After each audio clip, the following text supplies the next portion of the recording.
Hello, fellow investors. Welcome to another episode of Ritter On Real Estate, where we teach you how to passively invest like a pro. I'm really excited about today's guest. Good friend of mine, Veena Jetti, is here on the mic with us. Thank you, Veena, so much for coming on. Yes, thank you for having me. I'm so excited. It's a long time coming for us to record this. Long time coming. Yeah, I love getting you on the show. So guys, Veena is just a powerhouse. She's been in, how long have you been in commercial real estate? Over 10 years. In commercial, longer than that, because I started in corporate America. And Right. so 2007, I graduated school, started in corporate America then. And then I left and started investing on my own about 10 years ago, a little over 10 years. There you go. Okay. So she's been in the business a long time, tons of experience. She's built up a massive portfolio. Now she's running Vive funds. And I mean, they're doing big deals, guys, like not just your mom and pop stuff. You know, they're buying large properties across the Southeast. So really excited to dig in with her, understand right now with everything that's going on in the market, all the craziness, all the FUD, the fear, uncertainty, and doubt that's out there. I mean, Veena's active. They're doing deals and they're getting things done. And so I want to hear how she's doing it, how she's looking at things. We're going to share all those nuggets with you. But first, let's start at the top like we always do. Veena, tell us more about who you are and how you got to where you are today. Yes, thank you for having me. I am Veena Jetti. I run Vive Funds. We're large multifamily owner operators. Like I said, I started in corporate America, but really the backstory before that is I come from a real estate family. So my mom is a very successful real estate investor. Now, both my parents are retired early, but they came here with $0. They had $26 when they came here, you know, the typical immigrant story. I'm the daughter of two immigrants, and they came here really for the opportunity at a better life for my sister and I. And my mom quickly realized the power of investing in real estate. My dad was, you know, your typical W-2 earner, worked really hard, 40 hours. Well, he worked more than 40 hours, but the point is he had a W-2 job, and my mom really understood the power of real estate and the tax efficiency of real estate. And so they started investing. I'm the first in my family to invest in multifamily, which, you know, unbiasedly is the best asset class. But it really, the reason why I got into multifamily is because of the ability to scale. And that's what I like about it. It's also one of the best risk-adjusted returns that you can possibly have in any sector of real estate. And I'm, you know, fairly conservative as investing goes. We co-invest with our investors. So I like those more, you know, solid returns, maybe a little less return, but a solid return relative to the amount of risk. I love that. I love bringing it back to risk-adjusted return right away. It's not enough of a focus. It should be the only focus, right? And so I think that's something that we have to dig into. I think it's a great place to start, right? So help investors understand, because we were talking a little bit before the show about this. You know, you've got, I think personally, too much focus on upside, too much focus on the shiny number up here in the sky, right? Too much focus on this IRR without really understanding what's driving it, right? What are the assumptions? What are the levers? So unpack that for us a little bit on what should people be looking at? So I think to your point, right? A lot of investors, if they're not in the space, so, you know, your doctor, your lawyer, your entrepreneur, your engineer, whatever, they are looking at deal flow from maybe like 5 different sponsors, and they're seeing, okay, I can get a 25, 30% IRR here. And then they look at a deal like ours, which is Class B value add multifamily in the Sun Belt in excellent markets. Like, we don't go to tertiary markets. We don't go to even really secondary markets. We're in, you know, Atlanta, we're in Charlotte, we're in the Research Triangle. Like, those are the markets we focus on. And they'll say, Veena, you're projecting like a 12 to 15% IRR, which is true, but these are all pro forma numbers, right? So when we're looking at that 30% IRR, what are the levers that had to be pulled to get there? And is it realistic? And can the sponsor deliver on it? and what is the relative risk that you're taking on for that? So Right. when I looked in today's market, right, if you see a 30% IRR deal, you know immediately it's not Class B value add multifamily in the Sun Belt. It's just not happening today. It's not the market we're in. Or maybe it is, and they're just really aggressive on their underwriting, which we see too. Yep. We can't afford to be that aggressive because we're our own largest LPs into our own deals. So we're on the more conservative side of most sponsors. But when I look at it and I'm like, okay, you're going to get a projected, and it's important that these are projected and pro forma numbers, not guarantees and not certain returns, by going into a new development deal in, I mean, I don't know, I'm like in Reno, Nevada, right? Like whatever market, right? Yeah. In South Dakota, whatever, it doesn't matter. The point is it's a risk adjusted return. When you're taking on that level of risk, you should be having a pro forma that shows a 25 or 30% IRR, because otherwise the amount of risk you're taking on is not really worth it. For us as sponsors, and I think you guys kind of operate under the same strategy and methodology, but for us, a lot of people mistakenly think that our first goal is to deliver IRRs or to deliver cash flow, and it's not. The first thing that we do is we protect principal. That is what we're always strategizing, right? Like when COVID hit, the first thought is we need to make sure all assets are stabilized and that there's no worry about the downside of principal loss, right? The risk of principal loss. So our job isn't to make money. We worry about the downside, protect the downside, and let the upside take care of itself. And that's the role that, you know, we choose being in the Class B value add space. And when we look to risk adjusted returns, there's a Sharpe ratio. And what the Sharpe ratio tells us is how many standard deviations away from the median there is risk relative to reward. And if we look to the Sharpe ratio, over the last like 30 something years, multifamily has maintained the highest Sharpe ratio, meaning you get the highest amount of reward for the least amount of relative risk. You can make 2x your money in something ultra risky, but that also means that you have to take on a lot of risk to get there. So it's important that investors understand the risk adjusted return. I know I got super technical, so tell me if we can break any of it down. Look, I'm an econ guy. I love Sharpe ratios. Yes. But I think what you're saying, right, just to break it down is, and this is how I think about it. So tell me if we're aligned, is risk adjusted return to me is, and I think this aligns with the standard deviations, is what's the likelihood that I'm actually going to achieve that number, right? And like the comparison I use with people is like, look, you can go and be an angel investor and you can invest in startups, right? And your goal in that is that you might get 100x return. You might get 1,000x return, right? But the probability that's going to happen is almost zero, right? Like 99.9 out of 100 times, that thing's probably going to go to zero, or you may hopefully end up break even, right? And then that one time you may hit. So if you look at it just at the return, you're like, oh, let's do this one because I could go 1,000x, right? But that's where you have to layer in the risk standpoint. What's the likelihood that's actually going to happen? And I think that's where multifamily, like you said, that risk adjusted return, that number that you're putting out there, as long as your underwriting is conservative, is fairly likely that that is going to materialize, right? Yep, absolutely. I totally agree with that analogy. You can get 100x. Like you could have been an early investor in Uber or Facebook, sure. But you also could have been an early investor into any one of the companies we've never heard of because it never made it off the ground. And that's how VCs look at deals, right? Like they go in knowing they're going to lose money on 10 deals, and they're doing it so that they hit on that one deal that they're going after. Yeah, exactly. So just, it's a different investing style, right? But I think our listeners, you guys out there, I mean, you guys aren't the big VC firms, right? So the focus maybe is, they are, we don't know. maybe, right? But I think our goal is first and foremost, like you said, preserve capital, and think how important that is in today's environment, right? When, I mean, I don't look at the S&P daily, so I don't even know where we're at today, but I know we're still 20, 30% down, right? Probably somewhere in there. But think about your boring multifamily asset over here. I mean, even if it isn't performing maybe as well as you would expect, if you're preserving that capital, you're way ahead of what the stock market's doing right Yeah. now, right? So just that capital preservation and having that core in your portfolio, I think is so important. So I appreciate you bringing that up.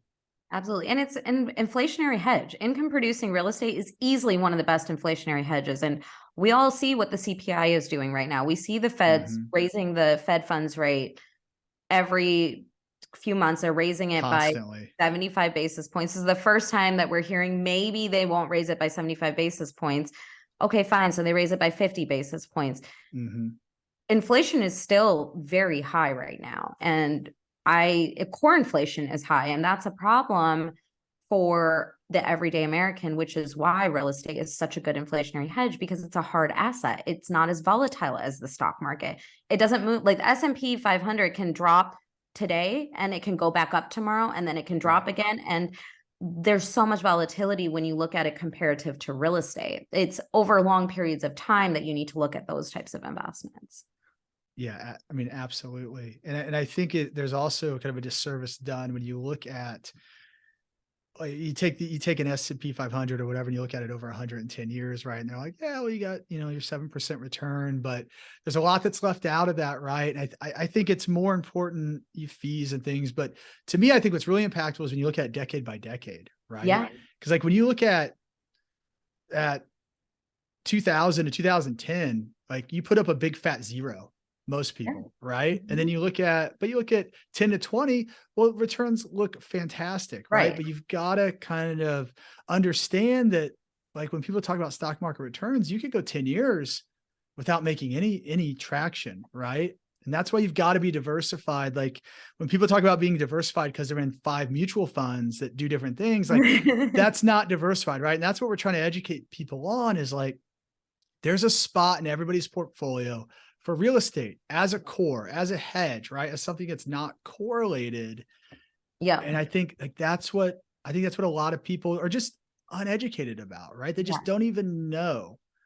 And this is a good time to note that neither of us are financial professionals, and this is That's not right. financial advice. This is not financial Yeah. advice. This is my own personal thoughts, Yes. but I think there's a place there I for agree. people. And I think that's what people need to pay more attention to. And that's what we're talking about today. I totally agree. And we haven't even talked about the tax efficiency of real estate comparative to the stock market.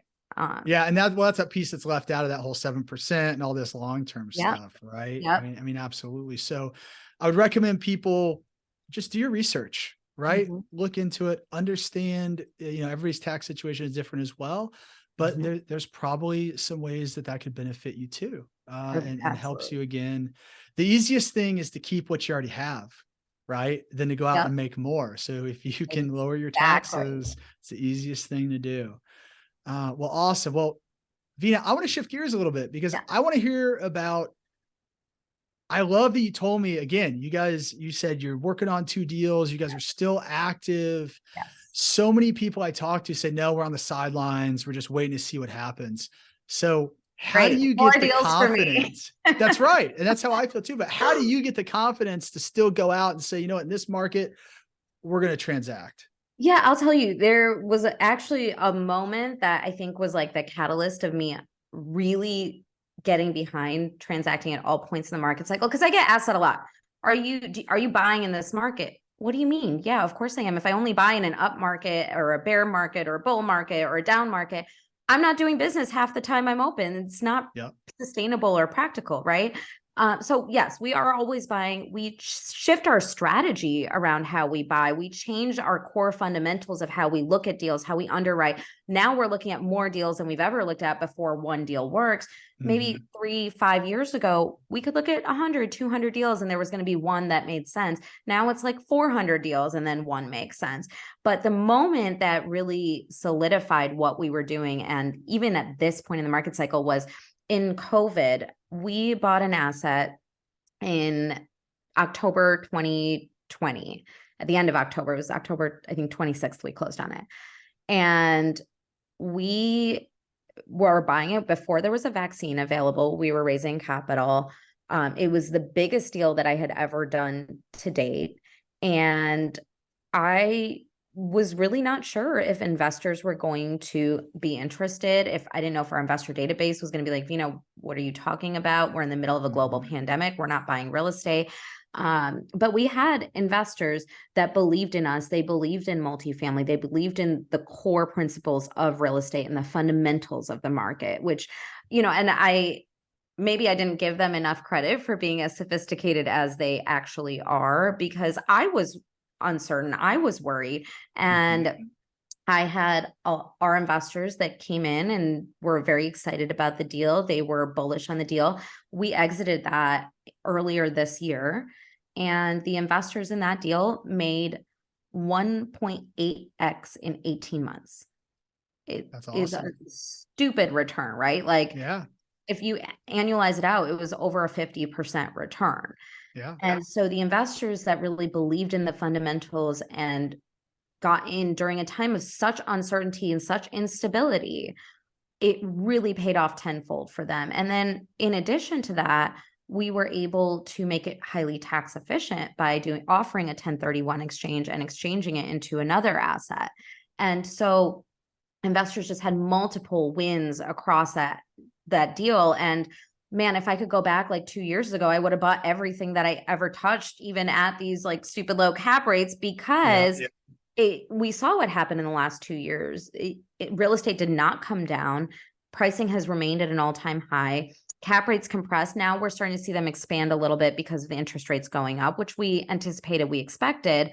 But again, it goes back to strategy. So in today's market, we're acquiring with a different strategy. We're not underwriting to 75% leverage like we did 8 months ago, 12 months ago, 18 months ago. That was no problem, not an issue. In today's market, we're looking at like 50% leverage, which kills me. But it's in our strategy and our methodology, it's the right way to look at it because it protects investor downside, which is our core focus. Gotcha. And when you're looking at 50% LTV on the senior debt, are you looking at, is there mezz, is there pref? Are you filling something besides common equity to kind of bridge that gap? Or is it just downside protection? It's safer at a lower LTV. So my investors understand that and are still willing to get on board. Yeah. So it depends on the asset itself, right? Like we might look at an asset where we say, hey, it makes sense to bring pref equity in to cover that initial, like maybe 1 or 2 years of reposition because we're doing value add assets. A lot of our assets, we don't have pref equity and we're bringing all common equity to the deal. Now, here's the big thing that I think is important for any sponsor, right? It's our responsibility to educate passive investors who don't do this day to day about the state of the market. So when we have those phone calls where people say, hey, I'm getting 30% IRR over here and you're showing me 12% here, it's our job to say, listen, if you're looking for the double your money in 2-3 years, my projects just aren't those projects. I'm not the right fit for you. And it's important to know there are many sponsors out there. So I might not be the right fit for many investors. I'm the right fit for some investors. I'm the right fit for investors who want to have that solid, stable hedge to their portfolio. They want income producing real estate. They want tax efficiency. That's who I'm the right fit for. So I tell investors this all the time. I say, listen, if that is your goal and that is your risk tolerance, it's personal finance for a reason. It's personal to you. Your risk tolerance is different than my risk tolerance. And if this is the right project for you, then that's what you should invest into. For me, I look to stability. I want protection of principal. I want tax efficiency. I want, some kind of solid upside potential on the deals that we do. And that's what we look for. Yeah. And that makes sense. And I love the confidence to understand your niche and know you're not for everybody and seek alignment there first. Well, I'll tell you, I have had way, way, way long time ago, I've had investors that were not actually truly aligned with what our core principles were. And, when you first start out, you're like desperate for money. Like money is the biggest problem you're trying to solve. You're like begging everybody for a check, right? Yep, that's true. Now it's a little bit of a different story because we've delivered, our investors are happy, they're referring their friends, their family, and we get a lot of referral sources in. I'm not looking for capital. I'm looking for alignment. I'm looking for long-term partnerships. I want the people that I can go to over and over and over again. I want the people that I'm excited to call my investors and be like, hey, like, how was your vacation last week? Tell me about that. Like, I know my investors so intimately because I build it's a relationship game. It's a long-term relationship. Absolutely. Having investors that are skittish or that don't align with your core principles or your core values will take away from your ability to do the thing that they're scared about, which is you executing on the deal. So the more time you have to spend taking care of them, coddling them, hand holding them, the less time you can put into doing the thing that they're actually nervous about, which is crazy because it's counterintuitive to what they're trying to Absolutely. accomplish. Absolutely. That's an awesome message for every sponsor out there. So thanks for sharing that with Yeah, of us. course. I want to switch gears a little bit. Well, I actually want to go down the same vein. So you talked about LTV. LTVs look very different now. Oh, I want you to hear, I want to hear from you, like what else looks different as you're underwriting now yeah, versus eight, all of it. 12 months ago, 6 All months of ago, right? it. Yeah. Right. So like, what are you seeing? What are you guys focused in on? Have the metrics you're focused on maybe changed? Has the weighting changed? And what's it look Yeah, like? I think that the return expectations to investors or even project level have come down significantly. There was a time I remember where we'd like, oh, okay, if it doesn't hit like 18 to 20% IRR, we can't do the project. That Mhm, has completely changed in the last several years. Cash flow is a lot tighter because mhm. we have more common equity. There's higher interest rates. We have to service more interest only debt. So I think we're seeing cash flow a lot tighter than we used to see it. But more importantly, I think around the debt, right? It's not just the LTV that's changed. Now we're at a time where it starts making sense to look at agency debt again. For a long time, it didn't. And Mhm. now going in with that fixed rate debt is making a lot of sense. If your sponsor or you are investing with a sponsor that's going into variable debt, now is the time to make sure that you're underwriting to trend upward trending interest rates for sure. You're buying down rate caps at higher costs than you've ever been buying them down before. If you have a Yep. sponsor that's not buying a rate cap, that could be a very dangerous situation for you as a common equity holder. So I think it's those things. And then also underwriting to reasonable rent growth, reasonable expense growth. Those are all things that you want to take into consideration. And if you're a passive investor, one thing that you can like look at or think about is on a sensitivity analysis, right? So it Mhm. goes back again to where we started this conversation with what's the worst case scenario, right? And so when we look at a sensitivity analysis, and for anybody that doesn't know what that is, essentially it's a scenario planning tool that we as sponsors use. So we say, okay, we're planning on exiting at a 4.5 cap, right? What happens if that moves to, at the time we're exiting, to a 5 cap? What about 4.75? What about 4.6? How does that return change? Like, how does a cash on cash or IRR change to the investor? So what you want to look at is what's the worst case scenario that's a reasonable case to happen, and what's the best case scenario? And then you want to look somewhere to the middle of that for something that's probably reasonable and conservative, but then you know a range of where your base case, your conservative, your base case, and then your optimistic case lie.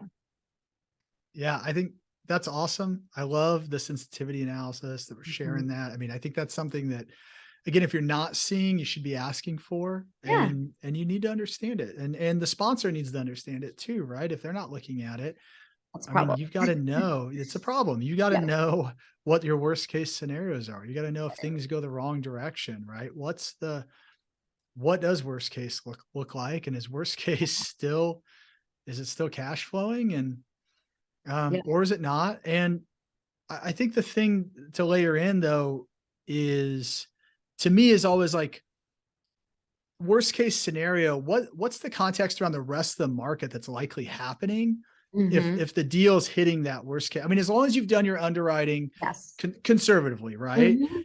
And you think about it, you say, because you talk to investors, say, oh, well, worst case scenario is, oh, maybe, I mean, yeah, maybe we're at a 2% cash on cash, or maybe the Right. overall return is 8%, right?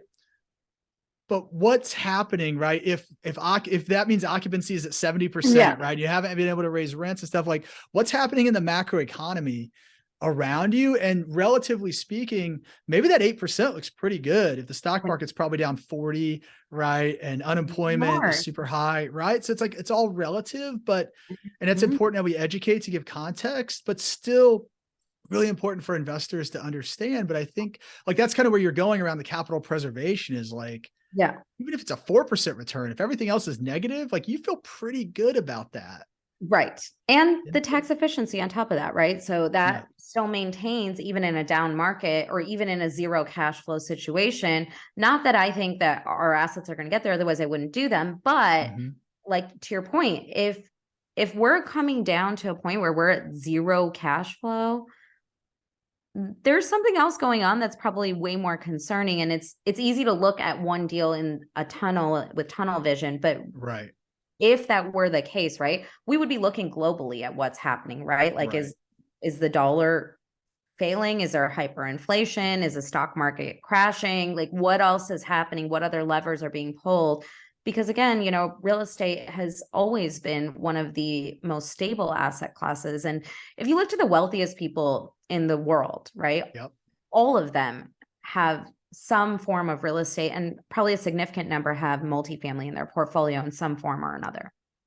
Absolutely. And I love that nugget of education. I think that's one of the main, it's one of the key things I try to talk with every investor about, Yeah. of just the look, because you're right. And it's like, look, if it works for the richest and most sophisticated investors, like, don't you think it's going to work for you too? Probably, right? There's Yeah. a reason that they're all doing it, right? Yeah. And from the returns to the non-correlation with the stock market to tax advantages, right? So it's just like, I think that was like a fundamental piece of me starting this podcast was you look around because I was the same way. I thought I was diversified because I Yeah. had different mutual funds, Yeah. right? And it's just not, we already went around this track, but it's just not the case. Like you gotta look beyond, you gotta look at different assets and you gotta look for things that aren't correlated, right?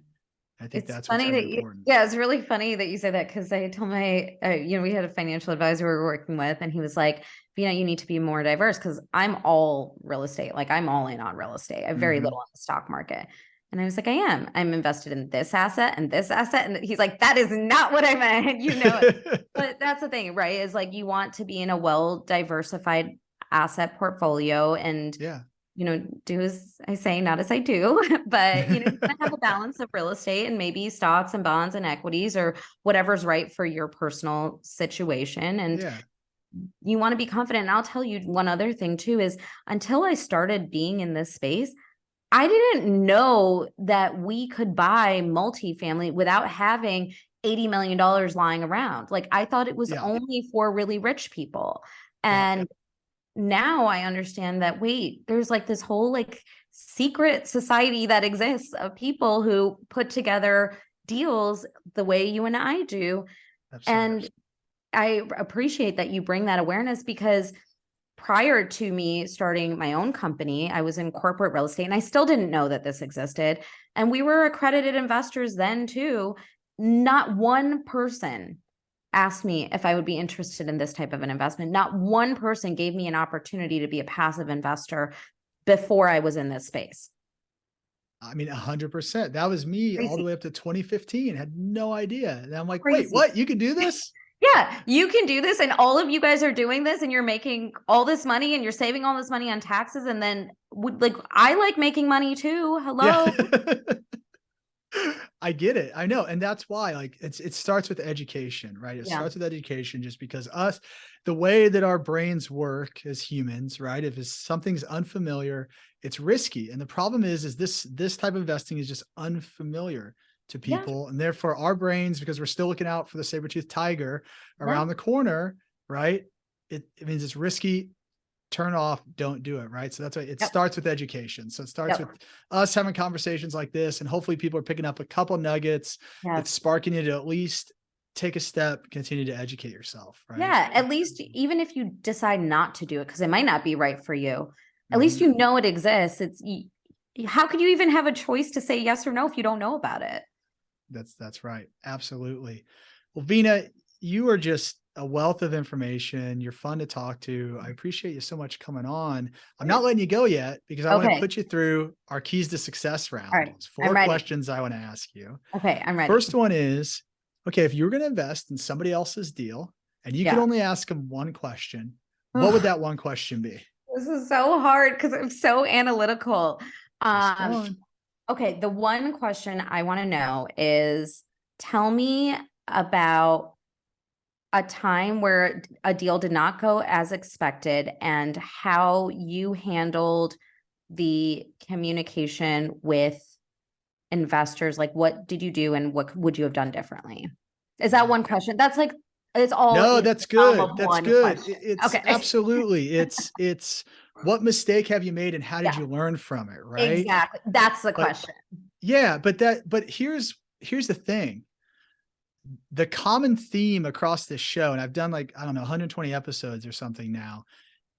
The the really smart investors, that's their answer. It's always, Oh, what really? mistake did you make and how did you learn from it, Yeah, right? Because I think that's the everybody question. knows in real estate and in life, you're gonna make mistakes. Things are going, maybe it's not even a mistake. Maybe it's just something Yeah. happened that you didn't have control of. Yeah. But it's, how did you deal with it? What did you learn from it?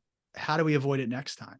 Right? Yep. And if an investor or if like a sponsor tells me like, oh, well, nothing's ever gone wrong, then it tells me either one, you're lying, or two, you haven't been around long enough. You haven't done enough deals for That's something right. to have gone wrong yet. And I don't like either of those answers. That's right. And it goes back to, we should focus more on downside protection than we should focus on Mhm. that shiny object, right? Yes, I totally agree. Absolutely. What are you most proud of in your career? Um, gosh. So I am proud of having launched a deal in the middle of COVID and having that be such a huge win and success for our investors. Can I give you two? I'm going to do two things because there's All two right, you things. can cheat. Okay.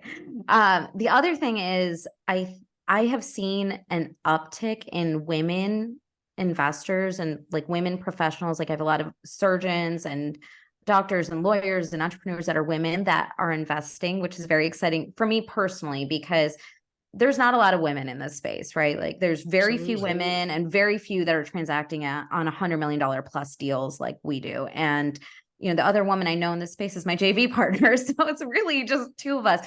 But I'm seeing an uptick in women investors who are saying like, hey, I never really was comfortable talking about this, or I didn't feel like I could understand this or ask the questions I have. And with you, I feel comfortable doing that. Or, you know, you're a mom or you're a woman in business, you understand this. And I love talking to you and investing with you. So that's like a personal moment of pride Yeah, for me. And then on the business side, it's the doing a deal in COVID that turned out to be a massive win. 100%, and what I think, I love hearing that because, I've been, so there's a book called Big Shifts Ahead, and it came out in like, I think it was like 2016. So it's a little dated now, but some of the bigger macro trends are not. And one of those big trends was just back 70s, 80s, it talks about the number of, how basically the number of women going to college, how much that increased and how Yeah. actually for men it's come down so much, and Mhm. how that's driving this shift and kind of who's the breadwinner, Absolutely. who's controlling the money and the assets. And it just talks about, that playing out kind of up to 2025. And um so I just think if we're not seeing women in this space, there's a massively underserved market Yeah. because there just has been this shift, Yeah. right? Where women are getting they're more educated, more going to college, more getting higher education. Yeah. With that, they're getting those salaries. And yeah, that if they're out of the game, then that's a big chunk that we're missing out of. So love Yeah. hearing that. Absolutely. And I also recently read too that women invest, so fewer investors or women consider themselves to be investors, even though they're investing still, they don't consider themselves an investor. But if you look to the statistics, they actually outperform their male counterparts as investors. And I think that's really telling about the access that women have, and no, like you said, no one's speaking to women. And so that's something I'm excited about. And I also just want to throw in there, you've always been a huge champion for me and for other women in this space, and I love that. And I think that's really important that our male colleagues are being champions for women and diversity at the top level. And I think that's huge. And you know, we can't make change alone, it has to be a collective effort. So I appreciate you doing that. Oh, 100%, because, to me, it doesn't matter, right? It's Right. just that it's just what, like, what's your quality as a person, Yeah. right? That's what Right. matters. And that's what's awesome. And I think that's also what I love about what we do is folks like yourself, like, you can rise to the top. If you're doing the right things, you're going to be successful. You can reach the highest levels. And I think it's all driven, a lot of it's driven on people's merit and their authenticity and their integrity, and right. And Yeah, some of those things don't matter as much. So there's not absolutely. those like fake corporate glass ceilings. Yeah, Uh, Always when you're an entrepreneur. I think absolutely. that's really cool. Well, yeah, so love that. We could talk about that forever, Yeah, but we could. That's another episode. next one, next step, another one, next one, what book should everybody read? Okay, so this is not actually a real estate book. It is one of the first personal finance books that I read that my parents made me read it, and I hated it back then, but I've read it so many times since then. The Millionaire Next Door. And there's like a new Mhm. update that the author's daughter wrote now, and I haven't read it yet. I think it's called The Next Millionaire Next Door, or The New Millionaire Next Door. So that's on my list, but The Millionaire Next Door is just like a really good, basic, fundamental book about how to consider like wealth, whether you want to be an under accumulator of wealth or an over accumulator of wealth. And so that really helped frame what I wanted for our life and how we look at spending versus earning in our house. So that's my book recommendation. I love it. That's a great book. And Yeah. I've not read the new The new version, so I'll have to one. check Yeah, that I out as haven't well. either. It's on my list. So it'll be one of the next few. Very cool. And last but not least, Okay. Veena, what is your number one key to success? Oof, okay. I think, gosh, there's like so many that I have to do in order to be successful. I think probably perseverance. I think that that's a really important quality for anybody who's successful, especially if you're an entrepreneur, because, we talk a lot about the wins. We talk a lot about the good things and the great things that happen. And especially with social media being a highlight reel, right?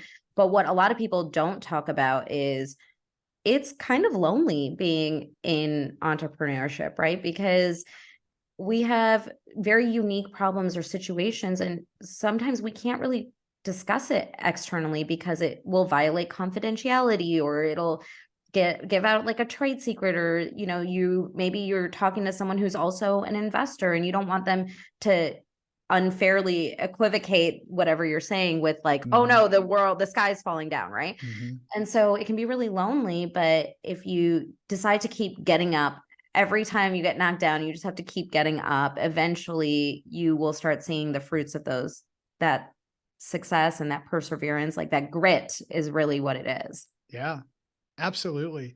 And I've felt that loneliness at Oh, times, yeah. especially when everybody around you has a W-2 job, right? Mhm. And it's just a different mentality. You have Totally. different things you have to worry about and focus on.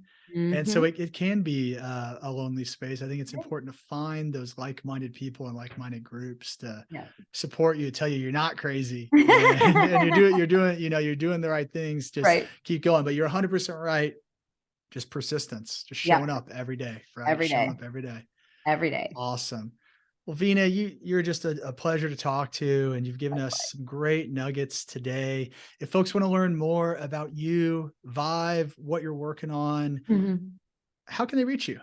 So you can find me on like all the social media as Veena Jetti, VEENA JETTI. And I also recently, like in the last 2 weeks, launched a Facebook group because I want to build a community. I want to build a space for us to talk to each other, to remove some of that loneliness, remove some of those Mhm. questions, ask people, help each other. So the community I've formed, it's on Facebook. It's called Mastering Multifamily with Veena Jetti. Everybody is welcome there. It's a free group. You can go, you can ask your questions. I try to put out like different challenges or different questions to help people get better and take out some of the guesswork or questions that they might have. Like I had 10 years ago and 5 years ago and yesterday, it's something for us to all build together and work on together. Awesome. I love it. We'll make sure that that's all included, all your social. Make sure the Facebook group is down there, guys. Go out, join the Facebook group. I mean, that's just such a gift. You're getting free information from one of the best in the industry. So don't sleep on that one. Take advantage of it. And Veena, thank you so much for being on the show. And I hope you have a great rest of the day. Thank you. You too. Thank you for having me. Absolutely.